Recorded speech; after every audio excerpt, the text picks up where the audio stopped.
Assalamualaikum warahmatullahi wabarakatuh. Innal hamdalillah nahmaduhu wa nasta'inuhu wa nastaghfiruh wa na'udzu billahi min syururi anfusina wa min sayyiati a'malina wa may yudlilhu fala hadiyalah. Asyhadu an la ilaha illallah wahdahu la syarikalah wa asyhadu anna Muhammadan abduhu wa rasuluh alladzi la nabiyya ba'dah. Allahumma sholli ala sayyidina Muhammadin wal aqibatu lil muttaqin wal mujahidin at-tahirin. Amma ba'd. Ikhwatul iman rahimakumullah. Di akhir Ramadan seyogianya kita merenungkan apakah Ramadan kali ini hanya sebatas rutinitas tahunan atau mesti ada hikmah yang harus diambil sebagai oleh-oleh selepasnya Ramadan berlalu. Ikhwatul iman rahimakumullah. Sebagai renungan, pertama kita harus memposisikan terlebih dahulu apakah Ramadan ini sebagai madrasah atau sebagai kawah candra di muka. Yang kedua, man shoma Ramadan wahtisaban man ghafira lahu ma taqaddam bi. Man shoma Ramadan, barang siapa orangnya yang berpuasa di bulan Ramadan imanan wahtisaban, dengan penuh keimanan dan keikhlasan, mengharapkan keridhaan dari Allah Subhanahu wa taala, ghufira lahu ma taqaddam bi, maka Allah akan mengampuni segala dosa-dosa yang telah lalu. Yang ketiga, kita harus bisa mengevaluasi diri. Apakah Ramadan ini satu bulan kita digembleng, diuji, digodok jiwa kita ini? Kalau memang Ramadan itu sebagai madrasah untuk kita, menjadi sebuah latihan di mana kita diuji, digembleng, digojlok. Kalau kita masih kalah dengan setan, kalau kita masih kalah dengan iblis, tamat namanya. Sebulan penuh kita dilatih, diuji, digembleng, digojlok. Selepas Ramadan kita tidak membawa hasil apa yang kita harapkan. Cobalah sebagai gambaran untuk kita, seorang petinju sebelum masuk ring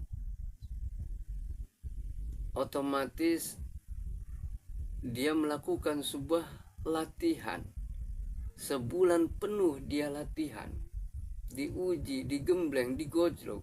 Agar apa? Agar ketika masuk ring, tinjunya bagus, permainannya bagus. Begitu juga seorang pemain tenis sebelum bertanding, dia pun melakukan sebuah latihan, diuji, digembleng, digojok 1 bulan penuh. Agar ketika mengikuti perlombaan, permainannya bagus, membawakan hasil yang baik. Tapi kenyataannya 1 bulan dia berlatih, diuji, digojok, digembleng. Ketika dia masuk pada ring, ternyata kalah melulu. Ketika bertanding pemain tenis kalah melulu, otomatis orang bertanya-tanya dong, buat apa berlatih sedemikian rupa 1 bulan penuh, tapi ketika bertanding kalah terus. Ini pun Ramadan kita diuji sebulan penuh, dilatih, digojlok jiwa kita, ditempa. Tapi kalau kita masih kalah dan selepas Ramadan tidak membawa apa-apa, ihwatul iman rahimakumullah,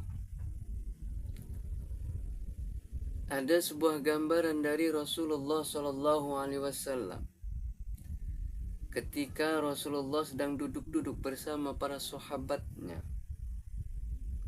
Lalu Rasulullah bertanya kepada para sahabat,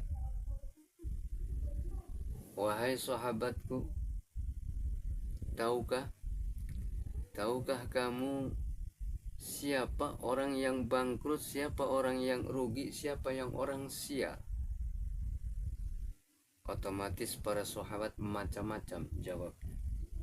Ketika itu ada yang menjawab,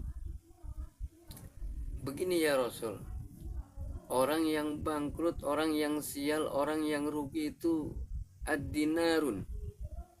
Orang yang gak punya uang, orang yang gak punya harta, apalagi cem kayak gini mau lebaran.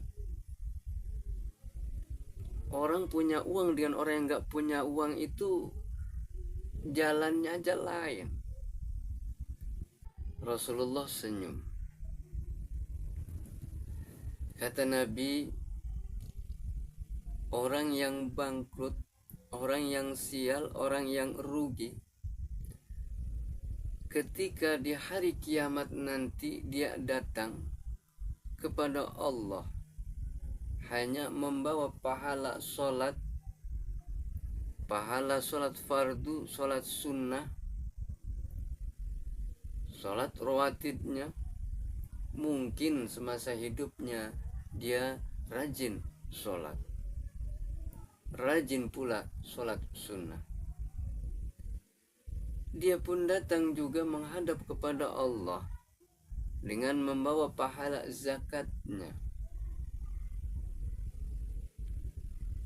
Karena kebetulan semasa hidupnya dia membayar zakat dan gemar bersedekah. Ada pula yang datang kepada Allah membawa pahala puasa. Pahala puasa wajib, puasa sunnah Senin Kemisnya. Ini Tuhan, pahala saya. Tapi kata Nabi, di sisi lain dia pun begitu banyak sekali membawa dosa, membawa kesalahan. Maka dengan pahala yang ia bawa itu, pahala sholatnya, pahala puasanya, pahala zakatnya, tidak bisa menutupi dari kesalahan itu. Maka itulah yang dinamakan orang bangkrut, orang sial, orang rugi. Ikhwatul iman rahimakumullah. Pada dasarnya ibadah itu adalah totalitas, satu dengan satu, satu dengan yang lainnya. Di akhir Ramadan ini semoga kita menjadi orang yang la'allakum tattaqun, menjadi orang yang beriman dan bertakwa, mendapatkan tingkatan la'allakum tattaqun. Fastanibuhu la'allakum tuflihun. Semoga kita menjadi orang yang beruntung, bukan orang yang bangkrut, bukan orang yang sial, bukan orang yang rugi. Ikhwatul iman rahimakumullah. Kembali pada pokok persoalannya, intinya apa kata Nabi? Man shoma ramadana wahtisaban man ghafir lahu ma taqaddam bi. Cikal bakal kita, pokok utamanya adalah iman dan ikhlas menjalankan apa yang sudah menjadi perintah Allah, apa yang sudah menjadi kewajiban kita. puasa Ramadan adalah kewajiban.